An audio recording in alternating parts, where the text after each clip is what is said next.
नमस्कार. सविस्तर बोलूयाच्या या नव्या कोऱ्या व्हिडिओमध्ये मी सुप्रीम मस्कर आपलं स्वागत करतो. वसई विरार महापालिकेतील अधिकारी YS रेड्डी यांच्या घरावरती झालेली ईडीची छापेमारी तुम्हाला आठवते आहे का? या छापेमारीत कोट्यवधींचं घबाड ईडीला सापडलं होतं. त्यानंतर पुन्हा एकदा वसई विरार महापालिकेतील आयुक्त अनिल कुमार पवार यांच्या घरावरती ईडीनं छापेमारी टाकली आहे आणि यावेळी सुद्धा कोट्यवधी रुपये सापडले असल्याचं समोर आलंय. मात्र ईडीची छापेमारी अनिल कुमार पवार यांच्या घरावरती का करण्यात आली, त्यांच्याकडे किती मालमत्ता आहे, आतापर्यंत त्यांच्यावरती कोणकोणते आरोप करण्यात आलेत, या सगळ्या गोष्टी आजच्या या व्हिडिओच्या माध्यमातून आपण जाणून घेणार आहोत. मात्र तत्पूर्वी जर तुम्ही हे चॅनल सबस्क्राईब केलं नसेल तर चॅनल सबस्क्राईब करायला विसरू नका. मित्रांनो, 28 जुलैला वसई विरार महापालिकेचे आयुक्त अनिल कुमार पवार यांनी आपला निरोप समारंभ साजरा केला. बदलीच्या तब्बल 17 दिवसानंतर ते हा निरोप समारंभ साजरा करत होते. यावेळी महापालिकेतील अधिकारी, कर्मचारी वर्ग आणि यासोबतच सत्ताधारी आणि विरोधक एकाच व्यासपीठावर पाहायला मिळाले. आतापर्यंत एकमेकाचे शत्रू समजले जाणारे हे विरोधक आणि सत्ताधारी एकाच व्यासपीठावर आल्यानं अनेकांच्या भुवया उंचावल्या. मात्र त्यावेळी जर आपण चित्र बघितलं तर एकीकडे हितेंद्र ठाकूर, क्षितिज ठाकूर, राजीव पाटील तर दुसऱ्या बाजूला स्नेहा दुबे पंडित, विवेक पंडित हे एकाच व्यासपीठावर आयुक्तांच्या निरोप समारंभासाठी बसलेले आपल्याला पाहायला मिळाले. आयुक्तांचा हा निरोप समारंभ झाला. आयुक्त घरी गेले. मात्र घरी गेल्यानंतर दुसऱ्याच दिवशी सकाळी ईडीनं आयुक्तांच्या घरावरती छापेमारी केली आणि या छापेमारीत कोट्यवधी रुपये सापडले असल्याची प्राथमिक माहिती समोर आली आहे. मात्र नेमकं प्रकरण काय आहे हे जाणून घेणंही तितकंच महत्वाचं आहे. मुळात अनिल कुमार पवार यांच्यावरती ईडीची छापेमारी का करण्यात आली याचे काही अंदाज बांधण्यात आले, किंबहुना त्यांच्यावरती जे आरोप करण्यात येत होते त्या आरोपांनंतरच त्यांच्यावरती कारवाई करण्यात आली आहे असंही सांगितलं जात आहे. तर त्यांच्यावरती मुख्य आरोप होते की पवार यांनी अवैध आणि बेहिशोबी माया जमवल्याचा त्यांच्यावरती आरोप होता. तर दुसरीकडे 250 ते 200 इमारतींना ऑफलाईन सीसी दिल्याची ही माहिती समोर आली आहे. इतकंच काय तर मलनिस्सारण प्रकल्प आणि कचरा डेपोच्या आरक्षित जागेवरती अनधिकृत बांधकामाला परवानगी दिल्याचाही आरोप त्यांच्यावरती करण्यात येतोय.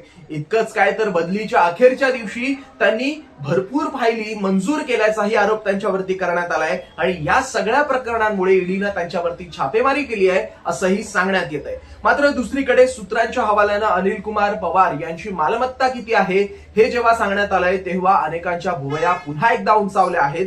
कारण का, जर आपण बघितलं तर प्रामुख्यानं नाशिक जिल्ह्यात आणि पुणे जिल्ह्यात प्रामुख्यानं अनिल कुमार पवार यांच्या संपत्त्या आहेत. त्यामध्ये नाशिक मधल्या साटण्यात शेतजमीन आणि फार्म हाऊस आहे, ते 16 लाख रुपयांचं आहे. साटण्यामध्ये त्यांचा प्लॉट आहे तो 30 लाख रुपयांचा आहे. बागलांच्या आरईमध्ये 3 ठिकाणी प्लॉट्स आहेत, त्याची किंमत आहे बाजारभावानुसार 1,27,00,000 रुपये. त्यानंतर पाथर्डी गावात त्यांचा प्लॉट आहे, त्याची किंमत आहे 50 लाख रुपये. पुण्यातल्या शिवाजीनगर परिसरात त्यांचा आलिशान प्लॉट आहे, त्याची किंमत आहे 1,94,00,000 रुपये. सूत्रांच्या हवाल्यानं ही सगळी माहिती देण्यात आलेली आहे त्यांच्या प्लॉट संदर्भातली किंवा त्यांच्या फ्लॅट संदर्भातली. या सगळ्या गोष्टींचा विचार करत असताना एकीकडे त्यांचा निरोप समारंभ होतो आणि त्यानंतर जेव्हा ते घरी जातात तेव्हा दुसऱ्याच दिवशी त्यांच्यावरती ईडीची छापेमारी पडते. मात्र या सगळ्या गोष्टीमध्ये जर आपण बघितलं तर असंही म्हटलं जातं की जेव्हा ईडी त्यांच्या घरावरती छापेमारी करायला गेली त्यावेळी जवळपास 1 ते 1.5 तास ईडीला बाहेर ताटकळत उभं राहावं लागलं. कोणीही आतून दरवाजा खोलला नाही आणि त्यामुळे ईडीने दरवाजा तोडून आतमध्ये घुसून ही कारवाई केली. मात्र त्याआधीच महत्वाचे काही डॉक्युमेंट्स असतील किंवा कागदपत्र असतील ती अनिल कुमार पवारांनी नष्ट केल्याचाही आरोप त्यांच्यावरती केला जातोय. आणि या सगळ्यानंतर ईडीनं जवळजवळ 17 ते 14 तासांची चौकशी त्यांची केली आणि त्यानंतर ते बाहेर पडले. मात्र ज्यावेळी ते बाहेर पडले त्यानंतर त्यांनी माध्यमांना कुठलीच प्रतिक्रिया दिलेली नाही आहे. ईडीच्या अधिकाऱ्यांनी सुद्धा माध्यमांना अधिकृत काही माहिती दिलेली नाही आहे. मात्र या सगळ्या गोष्टींचे आरोप त्यांच्यावरती होत आहेत, चर्चा होते आहे आणि त्यामुळे पुन्हा एकदा भ्रष्ट अधिकारी म्हणून अनिल कुमार पवार यांचं नाव पुढे येत आहे. किंबहुना वसईतल्या भूमिपुत्र संघटनेच्या कार्यकर्त्यांनी सुद्धा कामन गावामध्ये आयुक्तांच्या बदलीनंतर किंबहुना आयुक्तांवरती झालेल्या ईडीच्या कारवाईनंतर फटाके फोडले, लाडू वाटले आणि त्यांच्यावरती त्यांच्या मनमानी कारभारावरती आरोप केले. वसई विरार शहर महानगरपालिकेमध्ये ह्या क्षेत्रामध्ये एक आनंद उत्सव साजरा केला आहे, फटाके वाजवून आणि एक गोड भरवून साजरा केला। त्याचं कारण असं होतं का कालच ज्या आमच्या आयुक्तांचा निरोप समारंभ झाला, कारण त्यांचा निरोप समारंभ एवढा ठाटात झाला होता की असं वाटत होतं का त्यांनी खूप चांगलं काहीतरी काम केलेलं आहे।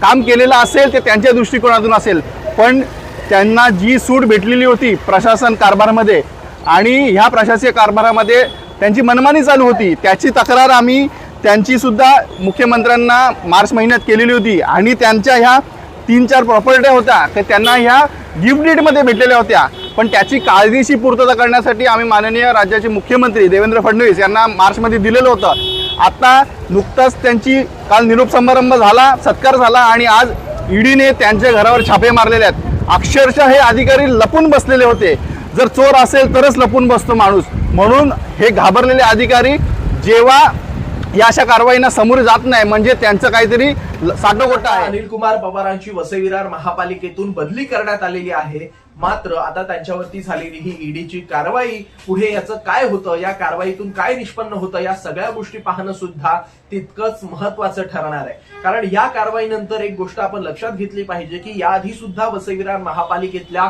अनेक बांधकाम विभागाच्या अभियंत्यांवरती किंवा उपसंचालकांवरती सुद्धा आरोप झालेले होते, किंबहुना काहींवरती ईडीनं छापा सुद्धा टाकला होता। आता सुद्धा अनिल कुमार पवार यांच्या प्रकरणामध्ये 12 ठिकाणी त्यांच्याशी जे संबंधित 12 ठिकाणं आहेत त्या 12 ठिकाणांवरती छापेमारी करण्यात आलेली आहे। त्यामुळे नेमकं ईडी या माध्यमातून पुढे काय होणार, ईडीची ही छापेमारी कोणत्या गोष्टींसाठी होती हे समोर येईल। मात्र तत्पूर्वी ठाकरे सेनेचे खासदार संजय राऊत यांनी सुद्धा दादा भुसेंवरती एक आरोप केलेला पाहायला मिळतोय। ते असं म्हणतात की दादा भुसेंचे अनिल कुमार पवार हे भाचे जावई आहेत आणि त्यांनी 2022 मध्ये उद्धव ठाकरेंकडे अनिल कुमार पवार यांच्या बढतीसाठी मागणी केली होती। असे वेगवेगळे आरोप होत आहेत, वेगवेगळ्या बाजू समोर येत आहेत। मात्र अनिल कुमार पवार यांच्यावरती कारवाई होणार का, ईडीच्या कारवाईतून पुढे काय निष्पन्न होतं, या सगळ्या गोष्टी पाहणं सुद्धा महत्वाचं आहे।